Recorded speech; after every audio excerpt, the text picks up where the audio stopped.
بالله من الشيطان الرجيم.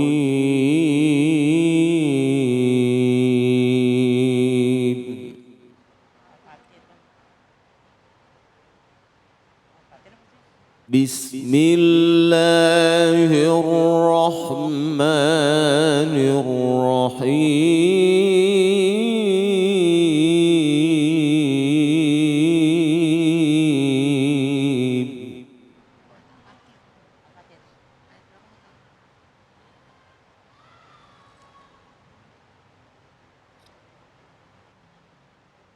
أفمن زين له سوء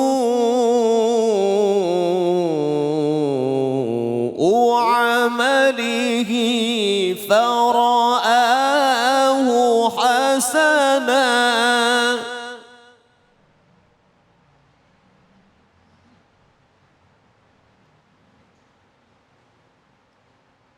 فإن الله يضل من يشاء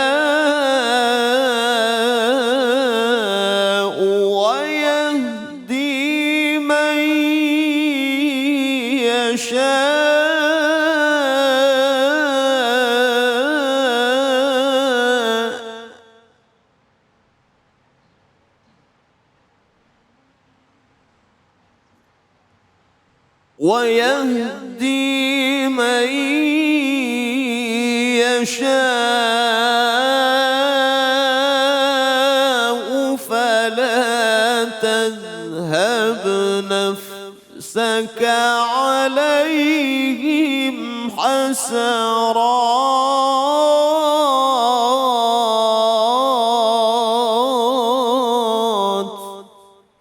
إن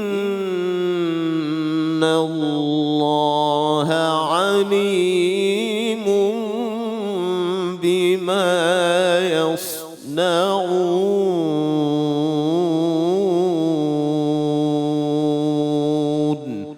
صدق الله العظيم.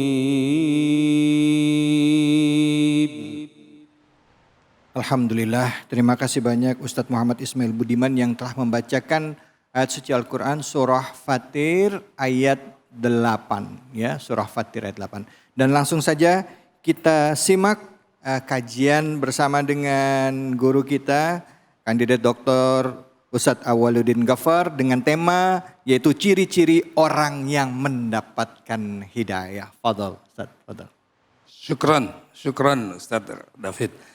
Bismillahirrahmanirrahim. Assalamualaikum warahmatullahi wabarakatuh. Waalaikumsalam warahmatullahi wabarakatuh. Alhamdulillahilladzi anzala ala abdihil kitaba wa lam yaj'al lahu 'iwaja. Asyhadu an la ilaha illallah wahdahu la syarikalah wa asyhadu anna Muhammadan abduhu wa rasuluh la nabiyya ba'dah, amma ba'd. Ayat surat Fatir ayat ke-8 yang dibacakan oleh qori yang sangat bagus dan indah ini menjelaskan kepada kita tentang orang-orang yang mendapatkan hidayah dan orang-orang yang tidak mendapatkan hidayah.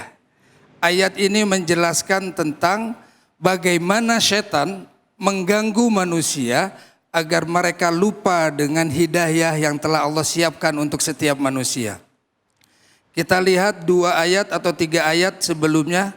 Di ayat ke-5, mungkin ibu-ibu silakan dibuka Qur'annya, ya. Di situ Allah berfirman, A'udzubillahi minasyaitonirrajim. Bismillahirrahmanirrahim. Ya ayyuhan nas, inna wa'dallahi haqq, fala tagurrannakumul hayat dunya wala yagurrannakum billahil ghurur. Inna syaitana lakum aduwwun fattakhiduhu aduwwa. Kemudian alladzina kafaru lahum adabun syadid. Walladzina amanu wa amilus solihati lahum maghfiratun wa ajrun karim. Ayat ini menjelaskan tentang inna syaitana lakum aduwwun fattakhidhuhu aduwwa. Ini adalah konkret dari apa sih gangguan setan terhadap manusia itu. Gangguan setan terhadap manusia itu adalah afaman zuyyina lahu su'u amalihi fara'ahu hasanah. Imam Al-Baghawi di dalam tafsirnya Ma'alimut Tanzil li Tafsir Al-Baghawi menjelaskan ayat ini turun kepada Abu Jahal dan kaum musyrikin. Mereka memandang kemusyrikan mereka itu adalah hasanan. Iya, afaman zuyyina lahu su'u amali fara'ahu hasana. Apakah pantas orang yang dijadikan terasa indah perbuatan buruknya itu lalu mengatakannya ini ada sesuatu yang baik. Ini pintu pertama kali atau gerbang di mana disinilah kemudian gangguan setan masuk kepada diri manusia. Orang yang sudah mengatakan dirinya itu lebih baik daripada orang lain, itu musibah pertama.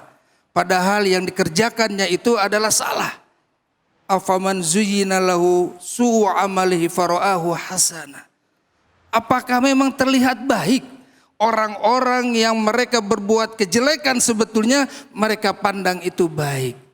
Ini musibah pertama. Jadi kadangkala banyak sekali orang merasa dirinya paling benar. Betul apa betul Ibu? Iya betul. Betul. Dinasehatin nggak bisa. Abu Jahal, Abu Lahab kurang dekat apa sama Ka'bah? Berdampingan. Akan tetapi ketika mereka merasa dirinya paling baik, siapa itu Muhammad?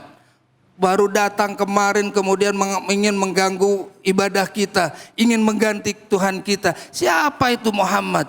Mereka berpikir bahwa agama yang mereka itu pandang baik ternyata itu adalah salah. Nah inilah ketika kita tidak mampu untuk menerima nasihat dari orang lain, maka di situ awal bencana besar yang mungkin kita bisa jadi tidak akan kembali lagi kepada jalan kebenaran. Maka dari itu kemudian Allah mengingatkan bahwa Anda bebas berpendapat, Anda bebas untuk mengambil sebuah keputusan tentang yang hak dan yang batil. Maka kemudian Allah menguatkan dengan ayat berikutnya, fa innama yudillullahu may yasha wa yahdi may yasha. Allah itu memberikan dua pilihan kepada kita. Apakah Anda ingin mengambil golongan yang dolal, yang sesat, yang musyrik, atau Anda ingin mengambil golongan yang mendapatkan hidayah dari Allah Subhanahu wa taala? Kita sebagai manusia diberikan kekuasaan oleh Allah untuk memilih. Maka di dalam surat Asy-Syams di ayat yang lain Allah Subhanahu wa taala menjelaskan fa'alhamaha fujuraha wa taqwaha. Allah siapkan dua pilihan. Apakah Anda ingin memilih fujur atau Anda ingin memilih takwa? Ketika Anda memilih fujur atau Anda memilih dolal, otomatis tabiat yang akan dikerjakannya pun adalah tabiat menuju kepada dolal. Ketika Anda memilih dolal, Allah pun akan menggiring Anda kepada dolal. Sekarang, Ustaz, dolal itu apa Ustaz? Mungkin biar dolal itu adalah kesesatan. Ya. Kesesatan Anda menolak keimanan. Anda menolak kebenaran, disuruh datang ngaji. Ah nggak mau, enakan nonton sinetron. Pilihan Ibu, pilihan kita semua. Iya. Setelah maghrib Anda ingin seharusnya yang paling nikmat baca Quran. Setelah subuh paling nikmat baca Quran. Pilihan Anda dua. Tarik selimut lagi setelah sholat subuh atau ngaji. Pilihan Anda. Maka kata Allah, fa innama yudillullahu may yasha wa yahdi may yasha. Zaman sekarang udah nggak gitu Ustaz. Iya. Zaman sekarang pilihannya baca Quran atau pegang handphone. Iya, baca chat di WA group. Nah, Atau kemudian upload status. nah itu dia Ustaz. Pilihan kita. Pilihan Maka kita, ketika kita tabiat kita ingin kepada kesesatan, maka yang dilakukan adalah kesesatan. Allah. Belajar Al-Quran, akan tapi yang dicari yang sesatnya. Untuk menjatuhkan Al-Quran, banyak sekarang orang belajar Al-Quran, akan tetapi keimanannya tidak sampai dia kepada Al-Quran. Allah. Banyak orang yang non-muslim bisa baca Quran, banyak. Aku sangat paham Quran, tapi itulah nur hidayahnya tidak ada. Kenapa? Yang dicari adalah kejelekan dari Islam. Akan tetapi fa innallaha yahdi may yasha. Ketika hati kita dibukakan oleh diri kita, kita buka sendiri menjemput hidayah, Allah bukakan pintu-pintu hidayah itu dari arah manapun. Allah. Kita yang memilih hidayah, kita jemput hidayah, Bu. Ibu dapat ilmu nggak kalau nggak datang ke sini? Dapat. Datang sini dapat ilmu. Kalau nggak datang, Iya, amsyong. Iya, di rumah baik, dapat ilmu alhamdulillah, silaturahmi alhamdulillah. Kenapa? Ibu menjemput rezeki, ibu menjemput hidayah. Kita semua datang ke sini untuk belajar. Maka dari tabiat itulah yang kemudian Allah akan ihdinas siratal mustaqim, itu Allah akan bantu kita. Kemudian semua hal yang tidak mendukung kita kepada hidayah, Allah akan pentalkan semuanya. Akan terseleksi dengan alam sendirinya. Nah, kemudian kita kadang suka bareng ngaji mah sama. Majelis taklimnya sama, gurunya sama, seragamnya juga sama. Akan tetapi kok dia mau belok saya lurus. Nah, di sini inilah ya kemudian tentu hidayah itu tadi. Sedih kita, sedih Ibu. Maka jangankan kita, baginda Rasul pun sedih melihat saudara paman-pamannya itu yang tidak mendapatkan hidayah. Maka di ayat selanjutnya dijelaskan, fala tadhhab nafsuka alaihim hasarat. Janganlah kamu bersedih terhadap kedolalan, kesesatan yang mereka dapatkan. Karena apa? Itu adalah pilihan dia. Islam sekarang sudah booming di mana-mana. Siapa yang tidak tahu Islam? Tahu semuanya tentang Islam. Dari mulai hal yang jeleknya, kemudian timbul hal yang baiknya. Ketika Islam diserang tentang kejelekan, malah kebaikannya yang timbul. Nah, maka dari itu ibu-ibu sekalian, kita jika ingin mendapatkan hidayah, jemput hidayah. Jemput, cari ibu hidayah. Kenapa kok hati saya ini tidak tenang? Karena manusia itu cenderung kepada kebaikan. Laukana fi walaupun banyak sekali pertentangan di dalam hari kita tentang kejelekan atau tentang kebaikan, pasti kita lebih sukanya kepada yang baik. Daripada yang jelek. Tanya semua perampok, tanya semuanya, suka rampok? Enggak. Kalau saya punya kerjaan lain, saya kerjain yang lain. Sebetulnya ada, cuman dia tidak mau memilih itu. Nah, maka dari itu ibu bapak sekalian yang dirahmati Allah, jemput hidayah dan kemudian awali dengan langkah dengan niat yang baik. Karena kemudian ayat ini ditutup dengan innallaha alimun bima yasnaun.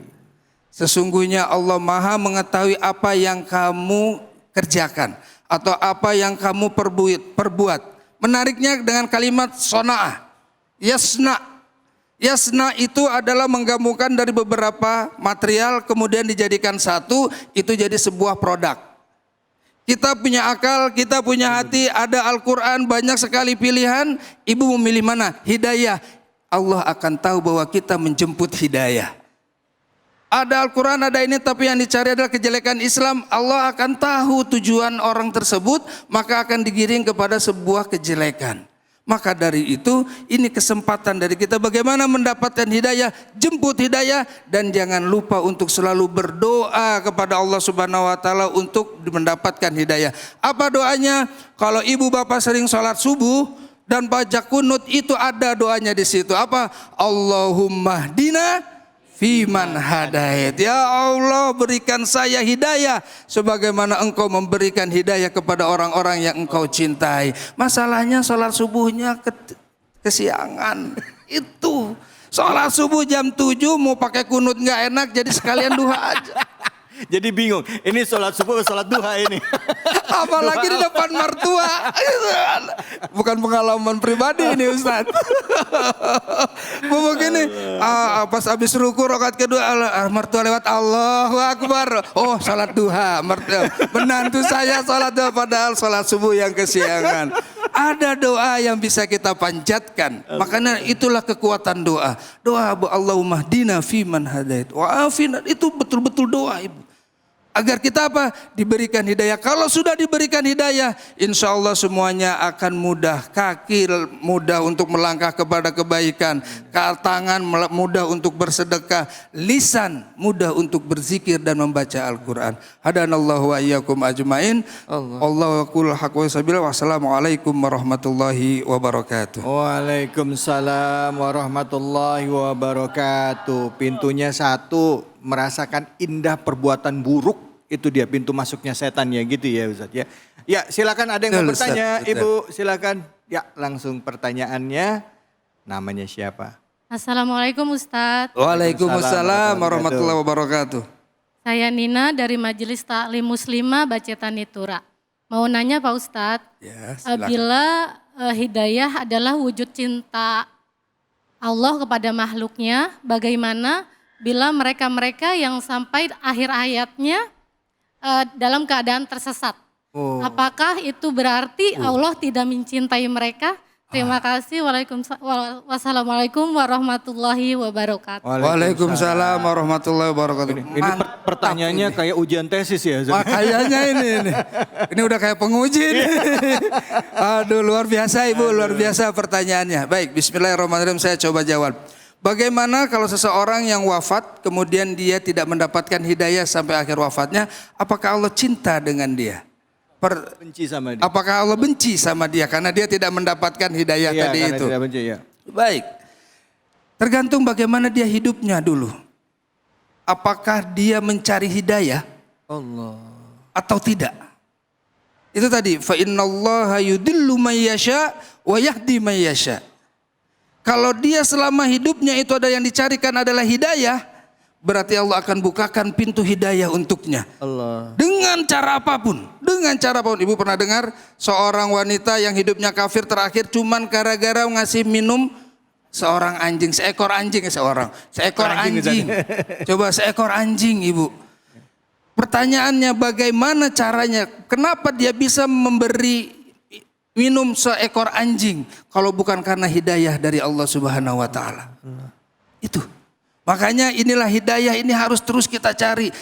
Selama hayat masih di kandung badan, cari hidayah itu. Kalau orang dengan tabiat hidayah, mencari hidayah, maka Allah akan bukakan pintu-pintu hidayah untuknya sampai akhir hayat. Walaupun selama hidupnya dia dalam keadaan kafir. Walaupun selama hidupnya keadaan kafir. Karena kita tidak tahu bagaimana akhir hayat kita nanti. Su'ul khotimahkah atau husnul khotimah. Ini khawatimul hayat ini. Pengakhiran hidup ini ditentukan oleh apa? Tingkah laku kita, perbuatan kita selama kita hidup. Kalau sehariannya mencari hidayah, insya Allah Allah bukakan pintu hidayah itu walaupun last minute. Walaupun last minute. Ketika masuk sudah ini Ibu mengucapkan la ilaha illallah Muhammadur Rasulullah. Saya wakafkan tanah yang 2000 hektar itu untuk pembangunan pesantren. Bisa jadi seperti itu. Allah. Di akhir hayat. Itulah pintu hidayah. Makanya hidayah itu mahal. Makanya hidayah itu sangat luar biasa. Jangan pernah Ibu tinggalkan untuk berusaha untuk mencari hidayah itu. Hadanallahu wa iyyakum ajmain. Insyaallah semuanya insyaallah husnul khatimah insyaallah. Terima kasih. Mohon maaf lahir batin. Assalamualaikum warahmatullahi wabarakatuh. Waalaikumsalam warahmatullahi wabarakatuh.